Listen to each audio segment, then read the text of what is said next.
Planning a clothing factory isn't just about buying a few machines and hiring people to stitch. It's a serious investment of time, money, and energy. And without proper planning, it can easily go wrong. But if done right, a well-planned factory becomes a powerful, self-sustaining business.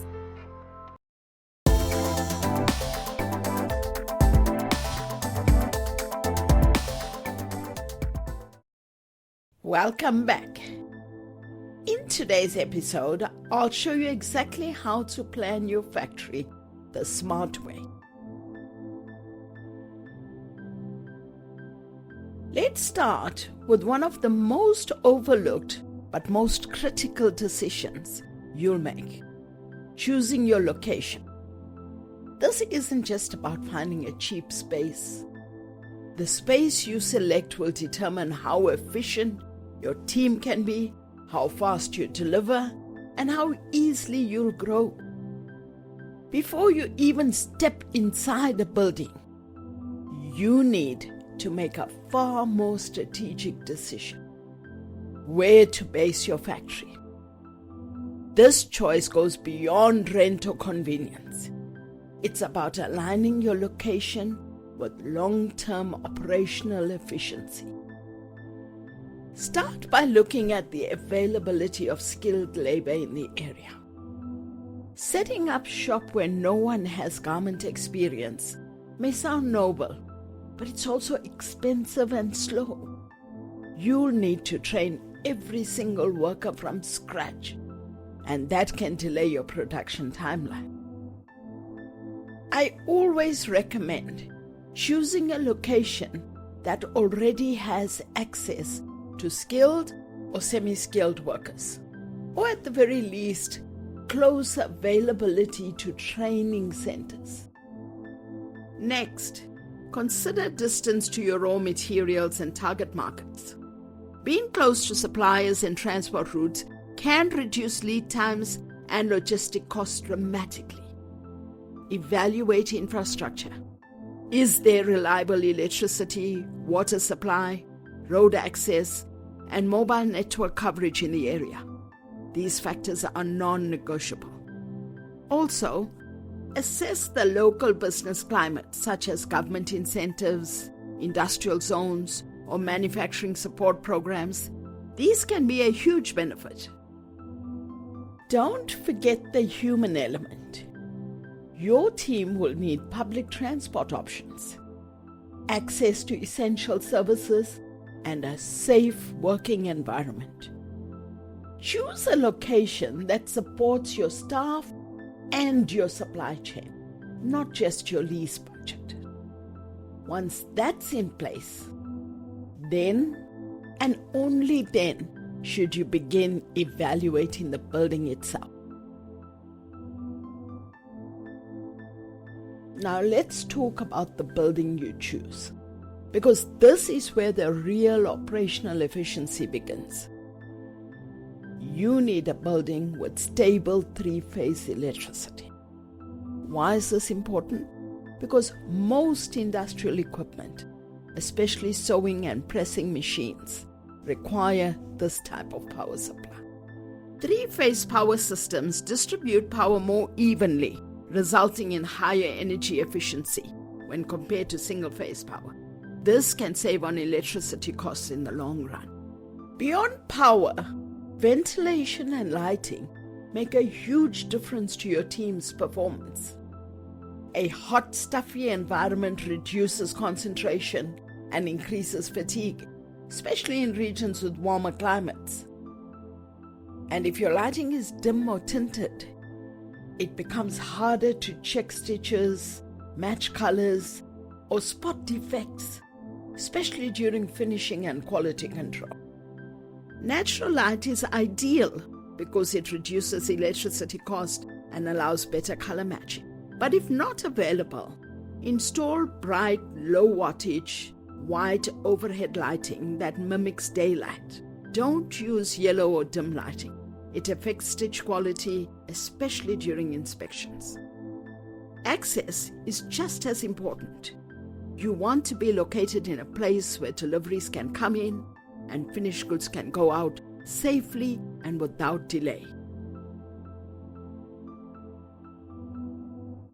Once you've secured the right location, the next step is figuring out how much space you actually need. Many new owners make the mistake of guessing. They rent a massive building thinking they'll grow into it, or worse, they squeeze into something far too small to save on rent. Both are expensive errors. You need to start with your target production output.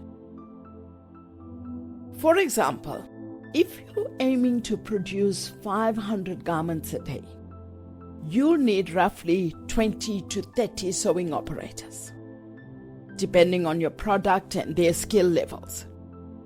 Once you add indirect workers, that's finishers, pressers, checkers, and a supervisor, you're looking at around 35 to 40 people on the factory floor. Each operator needs about 1.5 square meters for their machine and movement. That may not sound like much, but it adds up quickly once you include aisle space, supervisor stations, and circulation area. And that's just for sewing. You also need to allocate space for cutting tables, which are usually long and wide. Then you need space for packing, quality control, and storage of raw material and trims. Fabric storage alone can take up to 20% of your total space, depending on how much stock you plan to hold. Add to that your offices, change rooms, toilets, and small staff canteen or break area. These aren't just comforts. They're necessary if you want a motivated, compliant workforce. As a rule of thumb, I always advise allocating around 250 to 300 square meters for a setup aiming to produce 500 units per day. Finally, let's talk about money, and more specifically, how to avoid wasting it. I often see people spending 90% of their budget on machines, only to realize not all are required and they go unused. Budget wisely and buy for function, not flash. Start with what you actually need for your confirmed production lines. If you're making t-shirts, invest in good quality lock stitch, mock safety overlock, and cover seam machines. If you're producing uniform or denim, make sure you have buttonhole, bar tack, or heavy duty lock stitch machines, but only if you already have an order requiring them. Also, don't overlook the hidden cost of setup. Tables, chairs, proper lighting, ventilation system, spare parts, oil, and even your power board or wiring. All these must be factored into your setup budget. If you're unsure of your product range, start with versatile machines that can handle multiple styles. I also recommend one extra basic machine for every 10 to 12 operators. That way, you can continue production even during breakdowns or maintenance without creating bottlenecks. Financial discipline doesn't stop at machinery. Lease the space you can afford, not what you hope to need 3 years from now. Long-term leases and oversized properties eat into working capital, and you'll need that capital for buying materials, paying wages, and covering running costs. You must plan to survive at least 3 to 4 months with no incoming orders. It's not pessimism, it's realism. Cash flow is what keeps factories alive.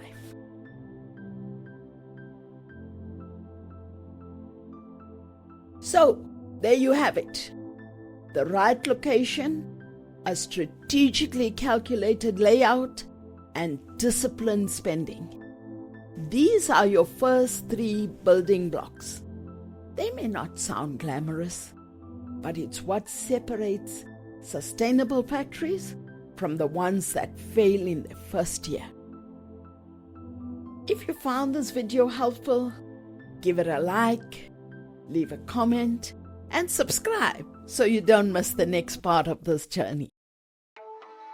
In the next episode, we'll take a deep dive into machinery, what you really need to start, what can wait, and how to build a setup that fits your product without draining your budget.